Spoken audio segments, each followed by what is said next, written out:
Well, it is 3:30, so I would like to welcome everyone to the Town of Jackson Selectmen's meeting for September 14th, 2021. And we will start off with the Pledge of Allegiance.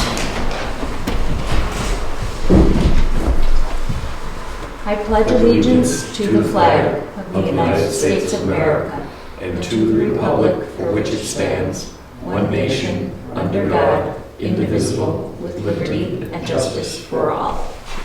Thank you, everyone. All right, we have the minutes from the last meeting. Did either of you have any questions or changes to the meeting minutes? I will take a motion to approve those. I'll make a motion to approve the minutes of August 24th, 2021. I'll second it. All in favor? Aye. Aye, thank you.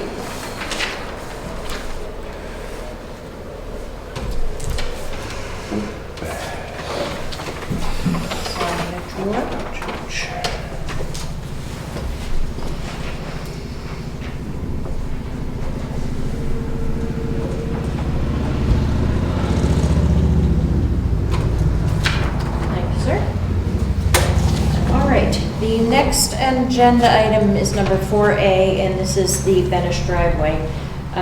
We received a letter from attorney Jeremy Eggleton on behalf of Frank Benish to requesting a reconsideration of our decision, the select board's decision to deny the driveway for lot R08-11-D.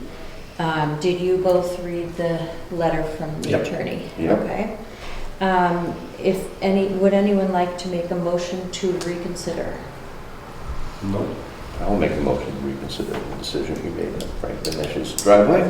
And would anyone like to second that motion? I will second the motion then to reconsider.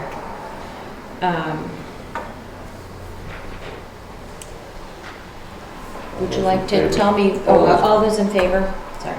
Aye. Aye. Tell me your thought. I'm sorry, all those opposed? Thank you. No. Okay. And let me just, John, thanks, John, for keeping me in mind. Would you like to It's better than talk? have me with the pencil like I have to do to Yeah, this. that's a really good thing. Thank you. So, tell me what your thoughts are, John. Well, reading the letter from excuse me, from Frank's attorney, it's seemed clear to me that we should be approving the driveway based on the specs of the driveway, not where it goes. That would be a battle for those people who are involved in that. And that was just kind of my thought of picking that out of the letter specifically, is what made me think about reconsidering. Because it is just, well, according to them, the lawyer, that it was just the specs of the driveway is what we were entitled to approve or not approve. Right. And so outside of the,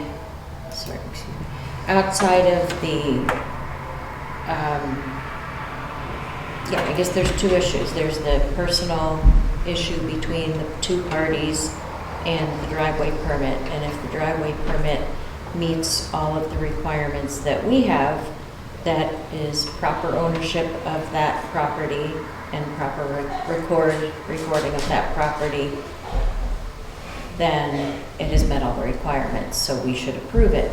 And then there's a separate issue between the two parties that needs to be settled outside of the select board.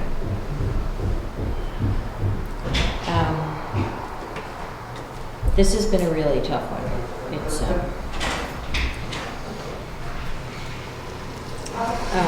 so I guess at this point we need to reconsider by making a motion to approve the driveway permit application. Frank, do you have any thoughts on that? I'm not sure about making the distinction between the driveway, that it meets the specs that we have for what driveways are all about, and where the driveway is going, which again goes across common land.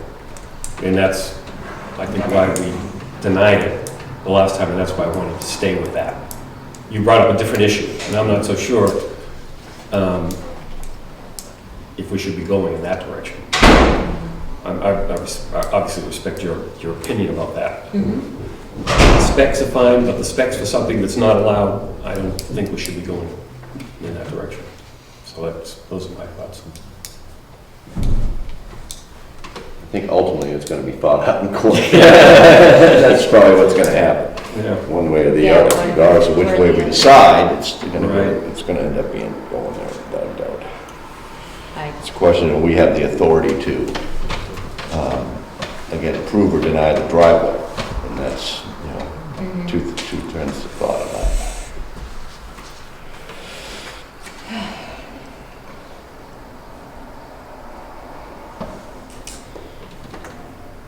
Anybody else? no, we're really keeping it to our Right. discussion, I think, at this point. I would like to ask if anyone would like to make a motion to approve the driveway permit application then. I will make that motion. I will second. All in favor? Aye. Aye. All against or opposed? Opposed. And it is approved 2-1. And we will move on to the next agenda item.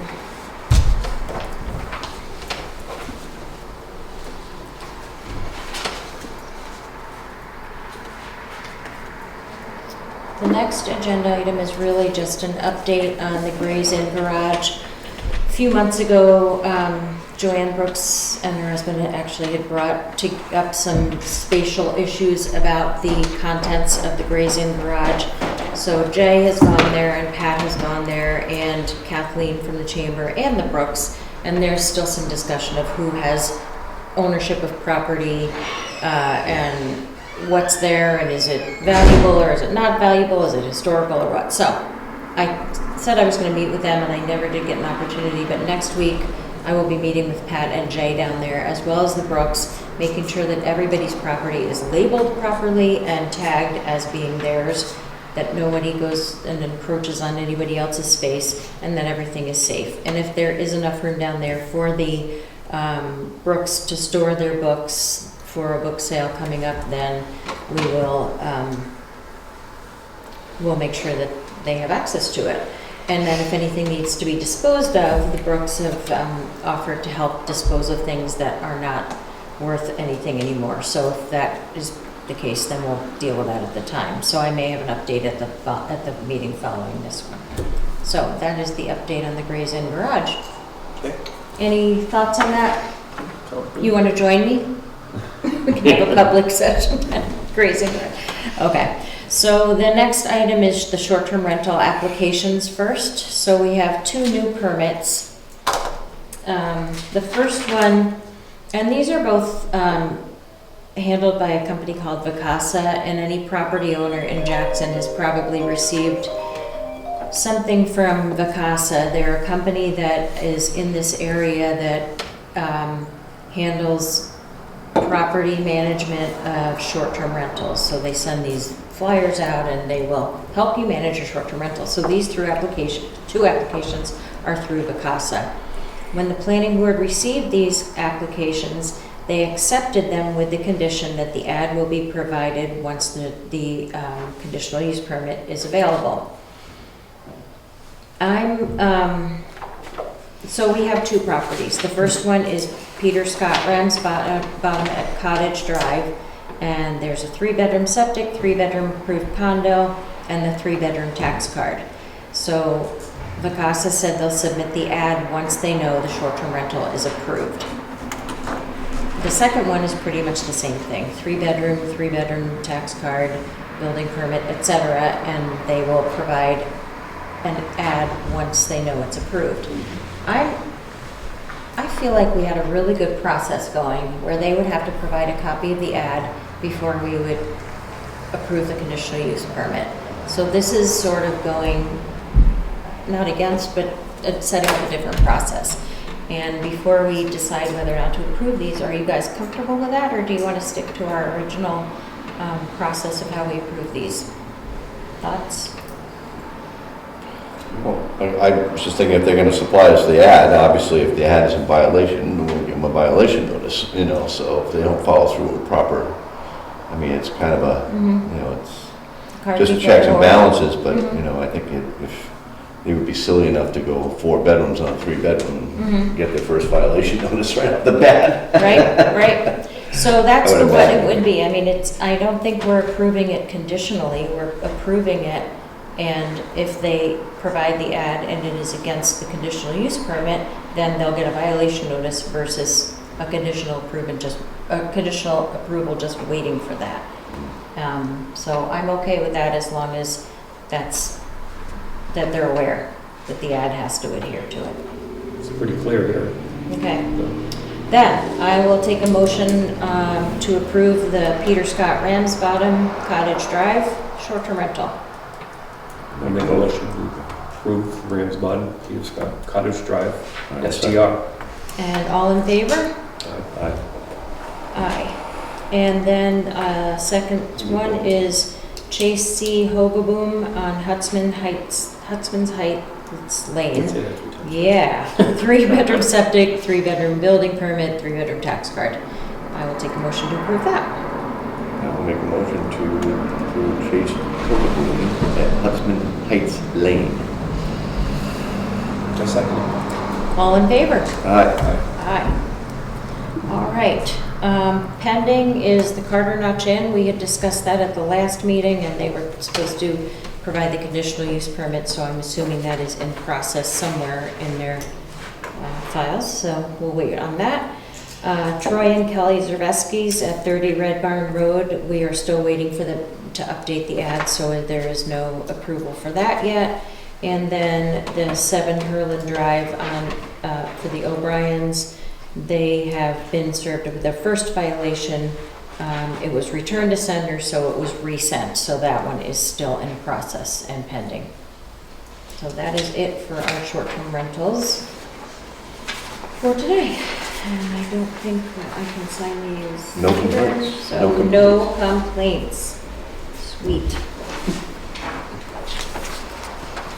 All right, Kevin is not here, but he said there is nothing to discuss these with the new building permits here.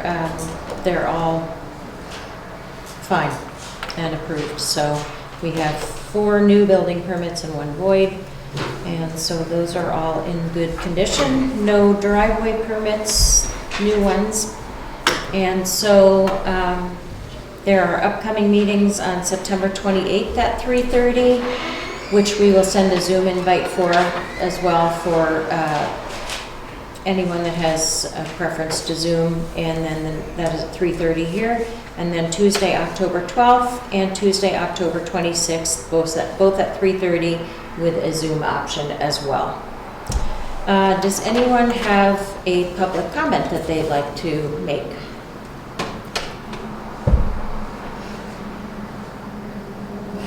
George? Yeah, just to follow up from the last discussion I had with you on the information being provided to residents. And as I recall, you were discussing, we're going to do specifically.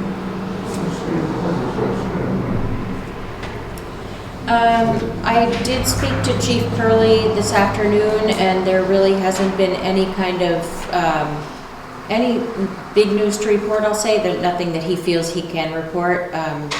So I think probably the same is with Pat and Jay that, well, I will say that we are having a fire station meeting to discuss a public hearing. So that will be coming up, and I think Jay is preparing for that. But other than, I'm just looking up the date, I'm sorry. That will be next Monday at noon, and so we'll be preparing for the presentation and public hearing on that. And other than that, I think it's sort of business as usual and not a lot to report there. And also, George, in the highway department, we get a monthly report at the end of every month to talk about what he and his crew have been doing around town.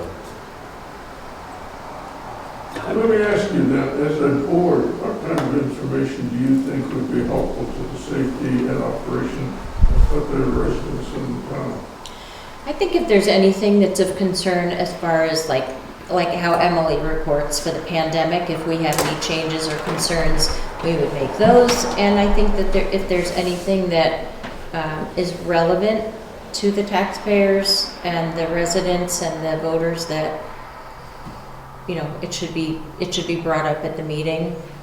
I think you mentioned too that e-news is always a good channel, but not everyone gets e-news, but I think relevant to taxpayers are the expenditure of funds and what they would spend on. and again, that information is definitely available through the town office, but anytime you want to know, but we really don't publish every expenditure unless upon request we do, or if it's a large expenditure, it's like Trust something fund out of the stuff. capital reserve funds, etc. Well, I see the expenditures on a daily basis. But no feedback on what is done. Another aspect is, you know, we talk, that comes all the time, about accountability of what we've done with our money. We come up now to budget time, and we get statistics of how many of these and how many of that, and taxes and so on. They're kind of meaningless unless you, from my perspective, unless you see what happens.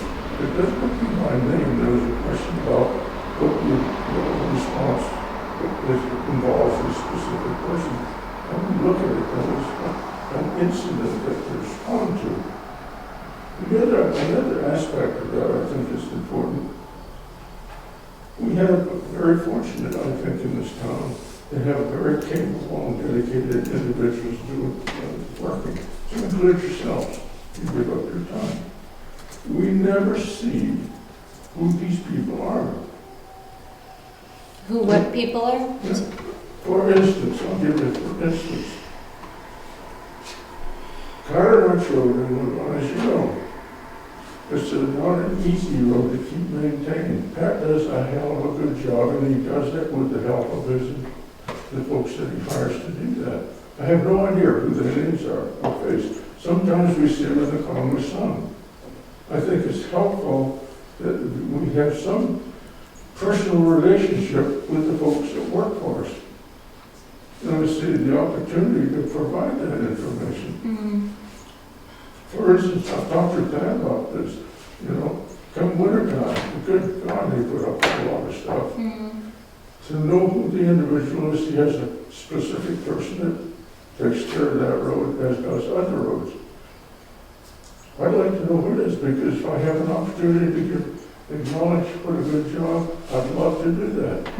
But it's, and no, you know, it's something. So I think taking care of our people, the folks that work for us, and acknowledge who they are is very important. So strictly from a personal relationship with employees, I think to know who they are, I think is important. So we can at least acknowledge what they do. We just went through 9/11, acknowledging people who sacrificed on that. I've seen the same general concept of people who work for us in the town. So I wish you'd consider that aspect of it, not just because, you know, the chief, but I'd like to know what you specifically as the board see it as helpful, not just in general terms, but specifically. George, I feel like we acknowledge, today I was talking with Jay, I was talking to Pat, and I'm telling them the good job that they're doing. I think we all see it. But knowing you've been around for a long time, it is easy for you, because you know your way. You could go to Pat, you know his family, you could go to the highway department, you could go and see Jay and talk to them. They'd be glad to talk to them. They tell me that they like to get input from residents of the town. You can do it. I know, but if I know a person that's doing the work, I can tell Pat, But whatever his name was, You can be sure that all 4 of our road crew guys are involved. Sometimes one guy might be doing another road or this or that, but they're all working together to do the things that need to get done. Anyway, that's what I feel. But I would like to have a little more specific what you support.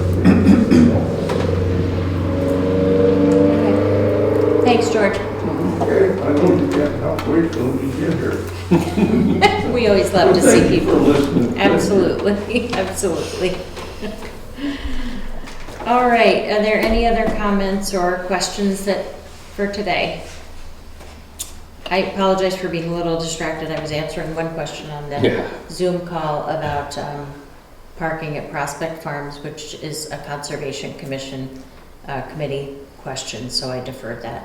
But other than that, I don't see anybody else having a question or comment. So on that note, I will take a motion to adjourn one of the shortest select meetings we've ever had. No, we're not sure. Yeah. I'll make a motion to dissolve the meeting. I'll second that. All in favor? Aye. Aye. Thank you, everyone, for attending. I appreciate it. Yeah. Hank, are you all set with the ride today? Yeah, all right. You got it. Thank you. Mhm.